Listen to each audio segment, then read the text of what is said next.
Hello!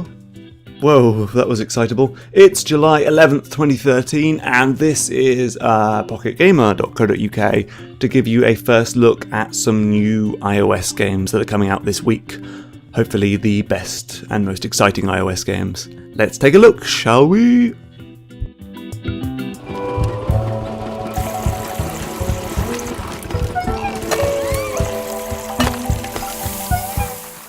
Mediocre's sprinkle games, which see you putting out fires with the most unwieldy water cannon imaginable, are always good fun, and this new sequel, Sprinkle Islands, is no different.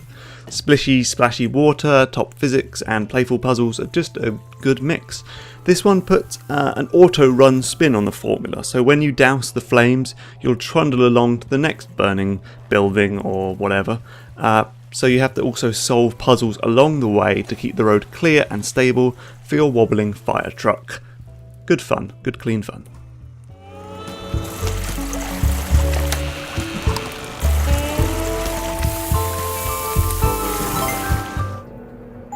You said I could earn some money. You need a job done? I think a man like you has skills I could use. I was supposed to Believe it or not, but Deus Ex The Fall is a proper, bona fide Deus Ex game, which means it's a first-person shooter where you're given lots of choice. The choice to play it like a gun-toting, half-robot Rambo idiot, or use the shadows, air vents, a cloaking augmentation and silencers to tackle things stealthily. You can also explore the game's futuristic Panamanian boardwalk at your leisure and decide how you'll tackle the main missions and whether you'll help out citizens with side quests. Much like console game Deus Ex Human Revolution, it's all about choice. This mobile spin-off looks outstanding, and the controls, which are a sort of mix of classic virtual joysticks and tap-driven gestures, are surprisingly serviceable. All in all, I thought this was a great game, and I can't wait to dive into the next chapter. How about you look the other way and keep the ability to pee standing up? You threatening me, Marica? Get out of here before I call the cops.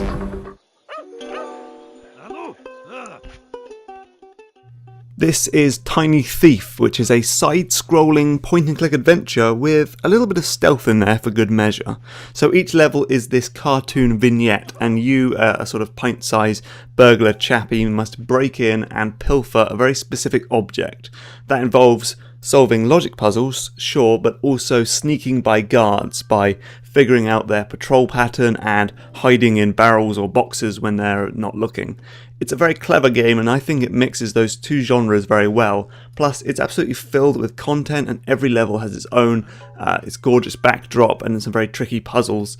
This one was picked up by Rovio Stars, which is the Angry Birds developers' publishing house. They previously put Icebreaker, A Viking Voyage on the App Store. This is just as good quality, so we can't wait to see what Rovio finds next.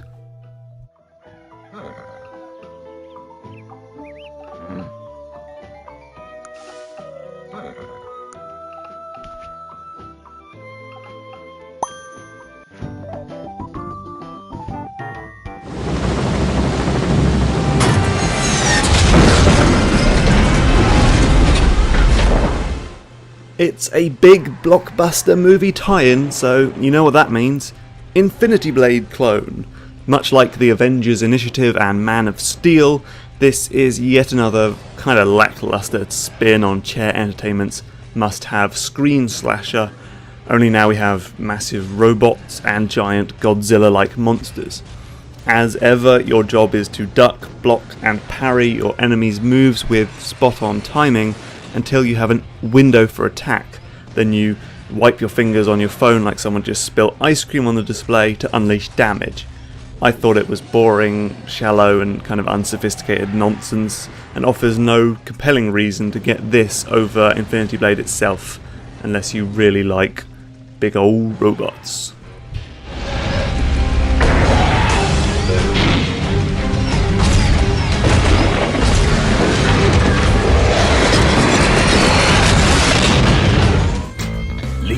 no man. Seeing as we have a Pocket Gamer writer called Harry, you can bet that Bloody Harry has given us much enjoyment this week, though not as much as Harry the Fairy from Chillingo a few months back. Then again, that's just the name. The game itself is a pretty bog standard brawler starring a chef on the hunt for vegetable zombies. I guess, not really explained. So you'll beat up boxes and whatnot with a crowbar and shoot zombies with guns and then spend your earnings on better stuff.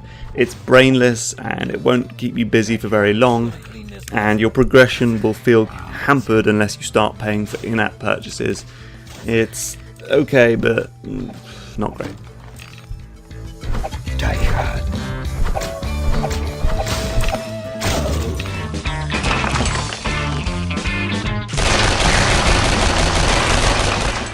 Speaking of brainless, it's Call of Mini Zombies 2.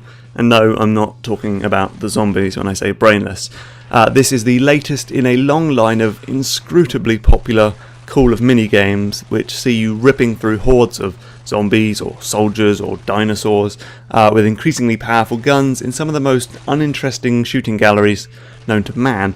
Sure, the controls are very responsive for a twin-stick third-person shooter on a touchscreen, and the graphics are as cute and colourful as ever, but I simply can't see what is keeping anyone playing these games past the first few minutes.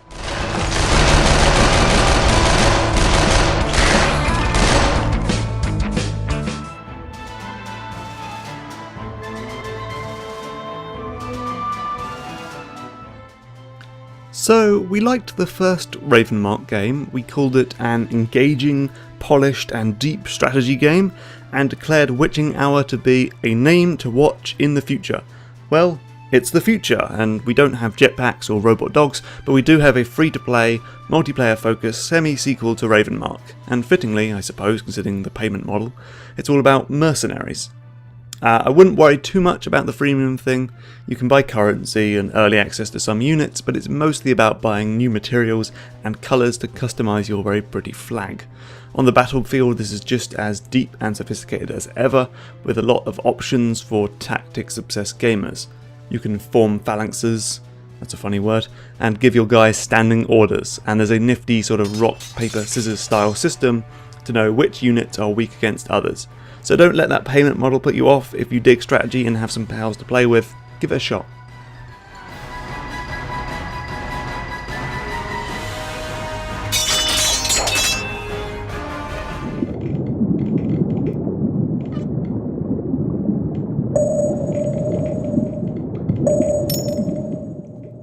If video game titles are supposed to tell you what to do, then Dive for Treasures, a cute submarine sim that's all about diving for treasures, only comes second to Cut the Rope. The controls are fiddly and cumbersome, but that's totally the point. Controlling a submarine and having to think about depth and speed and movement all at once is a tricky job.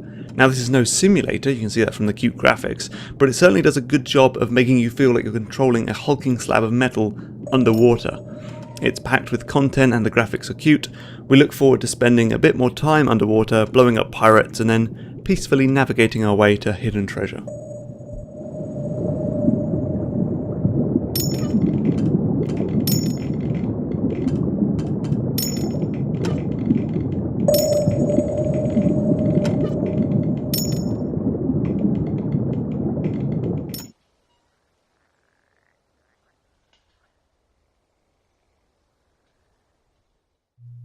And finally, some downloadable content for The Walking Dead. This is a small slice of content that's supposed to fill the gap between the epic Season 1 and our most anticipated game at the moment, The Walking Dead Season 2. 400 Days offers a series of 5 short vignettes starring new characters like Pothead Wyatt, Big Sister Shell and adulterous junkie Bonnie. You're thrown into these people's lives and forced to make big decisions within minutes of getting to know the situation. But it's a testament to Telltale storytelling that you'll care about these characters. Maybe not as much as you cared about Lee and Clementine, but enough so that you'll make the right choices and want to keep these guys alive. At less than an hour of gameplay, this DLC is very short and very slight, but if you love The Walking Dead and just can't wait to see what will happen next season, you simply can't pass this up. Fucked up. Holy shit, man, did you get them? Are they back there? Wyatt? Dude, are they there or not? Come on! Wyatt, talk words at me, man! Fuck if I know! What's that supposed to mean? means they could be back there, but I don't know if they are back there, okay? Here, I'll turn off.